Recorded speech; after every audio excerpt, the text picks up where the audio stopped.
interesting news. Here it is. I am out at MSNBC. Now, whose decision was this? Well, it was both of our decisions. I will explain, okay? In turn, not at the same time. So, when I first came into MSNBC, they told me, hey, listen, basically the main thing you gotta do is get good ratings. I was like, okay, that's pretty clear. And by the time that I had left, I had very good ratings, as I'm about to show you in a little bit. But I was called in a couple of weeks ago and told that I will not get the 6 o'clock shot. And I was like, whoa, that's interesting. I said, okay, well, why, right? Well, they said, you had really good ratings, you did everything that we asked you to do, but we went in a different direction. But we want you to stay, which is nice of them. And they said, we want you to have a different role, and they offered, honestly, a lot of money for that different role. I said no. Okay. Now I'm going to tell you why I said no and why I think they didn't want to go for 6 o'clock. So here's the interesting story. After I was told that, hey, listen, you may lose the ratings, right? One of the producers on one of the shows pulled me aside as a friend and gave me a little talking to, which was interesting. He said, look, Cenk, there are 2 audiences, right? He said, there's the audience that you're trying to appeal to, that's the viewers, and there's the audience that is management. Okay? And management is kind of like the club. And they want to make sure that you're cool and that, basically you can play ball to be in the club.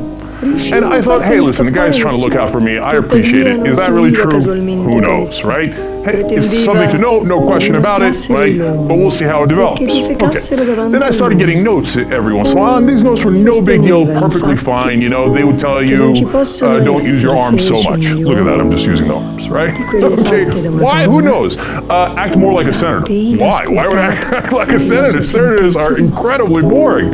Why would I do that? But okay, I'm trying, hey, it's a different format, right? Online, I get to do my show, I do whatever I like. We have a great audience, etc. But it's a different format, and they're, in that respect, my bosses, so I listen to them, right?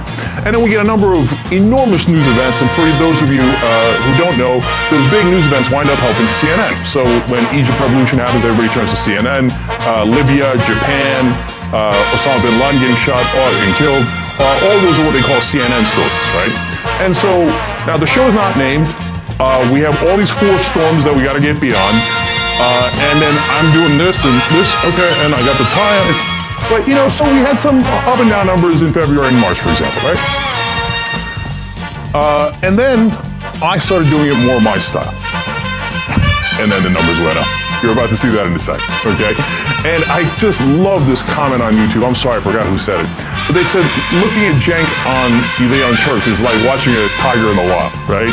Seeing him on TV is like watching that same tiger in a zoo. And I love you for saying that.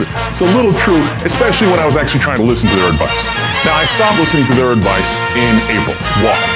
Well, this is the TV moment, or movie moment. I got pulled in, and they told me, hey, listen, we were just, or it was actually one specific person, the head of MSNBC. He said, I was just in Washington, and people in Washington tell me that they're concerned about your tone. I was like, whoa, what? Despite all the things that I've said about the mainstream media, I still view that as kind of like theoretical. Like a real person, are they really going to say that? I was like, and I'm naively thinking, what does he mean? Did he talk to his friend Bob in Washington? Why would you say people in Washington if you meant, oh yeah, I was talking to my buddy down at the shop about you. It just happened to be that he was a person in Washington. You wouldn't frame it that way, right? But I'm still thinking that. And then he gives me the second part of the speech. Hey, listen, Cenk, outsiders are cool. And they wear, I think he might have said something like, they wear leather jackets, they ride bikes. I think I'm an outsider, I don't ride a bike. But I have a terrible leather jacket. Anyway, he said, I'd love to be an outsider, outsiders are cool. But we're not, we're insiders. We are the establishment. And I just kind of sat back. I was like, wow, this is it. This is the speech. So he said, look, you gotta tone it down. And he had me talk to one of their top contributors who explained, hey, listen, just take it easy, you're a little tough on the guests, and, tone issues, and let's have more Republicans on, which was an interesting thing. By the way, I have no problems with that, because I'm not going to have a Republican on and play patty cakes with them. Whenever I had Republicans on, I challenged them, and I enjoyed that. So no problems with that. So I get that speech, and when I walked out of the office, I didn't say anything to him when I heard it, and when I walked out of the office, I thought, Oh, that's it. Now it's on. Okay, I will not be doing that. I will be doing the opposite. So then I started letting that tiger run a little, right? And we did it more my style. Whether it was stylistically, more, some of the segments were more unscripted at the end, they were totally unscripted, right? Which I enjoy, like we're doing right now.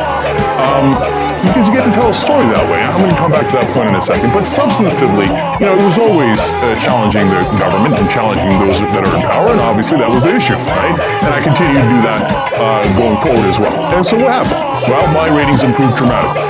April was good. May was great. Let me show you the May numbers. These are all from internal MSNBC emails, okay? Adults 25 to 54, I got 164,000. That was a 19 share. Delivered the strongest adults 25 and total viewer audiences since the launch of the show. Okay. Now, you gotta understand the demo talk here on television, right? Adults 25 to 54 is what they call the money demo. That's where they want, that's what the advertisers judge you on. That's where you gotta do well. So April, check. May, even better. Great. Well, how about the whole quarter? Because that gives you a better sense of it. So if you say, oh, well, he did well this week or he didn't do well that week, yeah, that's not really much of an indication. But a whole quarter, 3 months, April, May, and June. Well, fantastic. Look at those numbers. Adults 25 to 54, 154,000 overall, 18 share. Now that includes April, and we picked up in May and June. But even then, overall, ranked number 2 in total viewers overall in the quarter. Beat CNN. And MSNBC Live is 6th. That's me, up from last year and last quarter. So, why is it important that it's up from last year? Well,